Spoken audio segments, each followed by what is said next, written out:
même un développement rapide des modes électriques décarbonés, quels qu'ils soient, et même une électrification rapide des usages ne nous évitera pas une grande démarche de sobriété.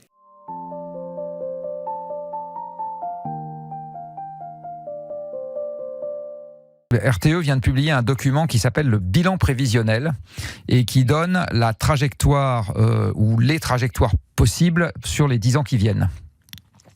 Et ce que RTE souligne, c'est le risque actuellement qu'on se retrouve à trop développer les moyens de production sans avoir encouragé le basculement vers l'électricité des usages qui sont aujourd'hui assurés par le pétrole, le gaz et le charbon, qu'on se retrouve avec trop d'électricité dont finalement on ne saurait pas quoi faire. Alors on pourrait se dire, c'est pas grave, on va l'exporter, comme ça, comme notre électricité elle est nucléaire et renouvelable, ça permet aux pays voisins d'émettre moins, puis en plus nous on engrange les recettes à l'exportation. Sauf qu'aujourd'hui on est déjà à un niveau historiquement haut d'exportation et on a saturé en gros les interconnexions, c'est-à-dire que les tuyaux par lesquels on exporte l'électricité, on ne peut pas en faire passer plus. Voilà.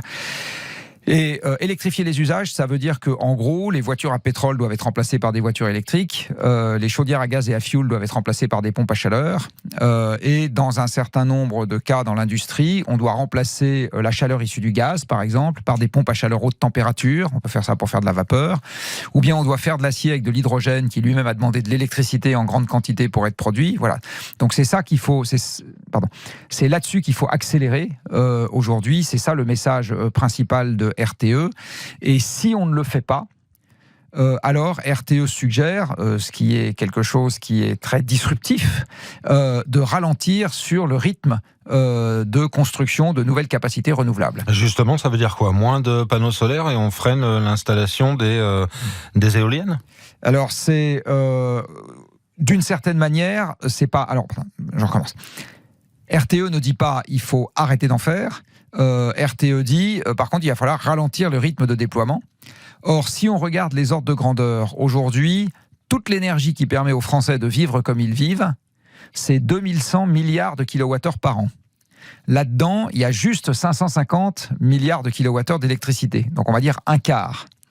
Les 3/4 restants, c'est autre chose. Alors, il y a un peu de biomasse, bon, ça on peut le laisser. Et le reste, c'est essentiellement des combustibles fossiles. Donc on voit bien qu'il y a tellement de combustibles fossiles à remplacer qu'en fait, il faut accélérer sur tout. Juste, il ne faut pas oublier qu'à l'aval, il faut basculer le plus vite possible les usages sur l'électricité. Alors qu'est-ce que ça veut dire? Très concrètement, ça veut dire ma prime rénov', ça veut dire le leasing social, etc. Ça veut dire ce genre de dispositif, et puis ça veut dire aussi des obligations pour chacun d'entre nous quand on a les moyens de payer, pour que ce soit un peu moins facile d'acheter une voiture à pétrole et un peu plus et ce soit un peu moins facile d'acheter une voiture à pétrole et un peu plus recommandé d'acheter une voiture électrique, par exemple. Mais c'est ça que ça veut dire. Ça veut dire qu'il faut vraiment accélérer sur le basculement sur l'électricité de tous nos usages de la vie quotidienne. Quand on fait des calculs globaux, on se rend compte que la France, aujourd'hui, alors je vais sortir quelques chiffres, la France consomme aujourd'hui à peu près, sauf erreur de ma part, 1600 TWh d'énergie finale. C'est-à-dire que l'énergie qui alimente les machines, celle qui sort du système énergétique qui alimente les machines, c'est 1600. Mais compte tenu du fait que l'essentiel des vêtements que vous portez, des voitures que vous conduisez, des machines à laver que vous utilisez et des brosses à dents que vous utilisez sont importés, et ce truc-là aussi du reste, en fait, l'énergie qui permet d'alimenter le mode de vie d'un Français, c'est plutôt 2600 TWh par an, et pas 1600.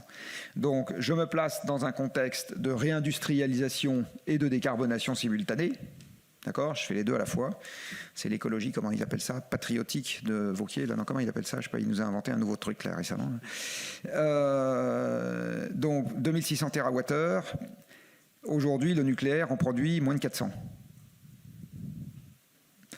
Alors, quand vous électrifiez les transports, vous gagnez vous gagnez un facteur 3 à 4 au passage. D'accord. Et dans ces 1600 TWh, il y en a quand même à peu près, sauf erreur de ma part, 450 à 500 qui vont dans les transports. Donc là, en électrifiant, vous allez gagner 300 TWh d'efficacité, tout simplement, parce que le moteur électrique est beaucoup plus efficace que le moteur thermique. Quand vous électrifiez le chauffage, c'est pareil. Quand vous passez de la chaudière à gaz à la PAC, vous gagnez beaucoup en énergie finale. Donc il y a plein d'endroits comme ça dans lesquels vous allez gagner. Il n'empêche, passer de 360 de nucléaire à une fraction significative des 2600 qu'on utilise aujourd'hui, toutes énergies confondues, avec les machines qu'on utilise aujourd'hui, bon courage. Ce qui veut dire que, dans mon point de vue, même un développement rapide des modes électriques décarbonés, quels qu'ils soient, et même une électrification rapide des usages, ne nous évitera pas une grande démarche de sobriété. Et ça sera vrai même si, et encore j'ai envie de dire, d'autant plus qu'on souhaitera réindustrialiser, parce que toute l'énergie qui sera mangée par l'industrie ne sera pas mangée par les particuliers. Donc il y a quelque chose de très important à garder en tête.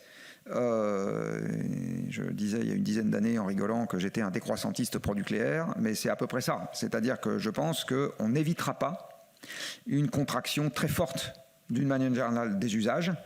Et donc, par exemple, la très bonne voiture électrique s'appelle un vélo électrique. Et le très bon avion du futur, c'est pas un avion à hydrogène, c'est un train. Etc. C'est un particulier pour venir du sud de la France, j'ai rien dit. Et donc... Oui. J'écoute. Absolument.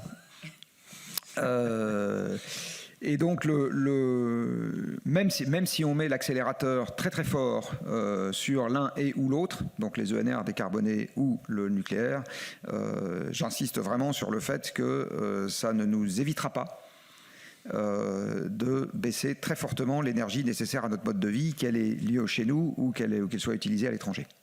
Ça va être de toute façon quelque chose de très significatif.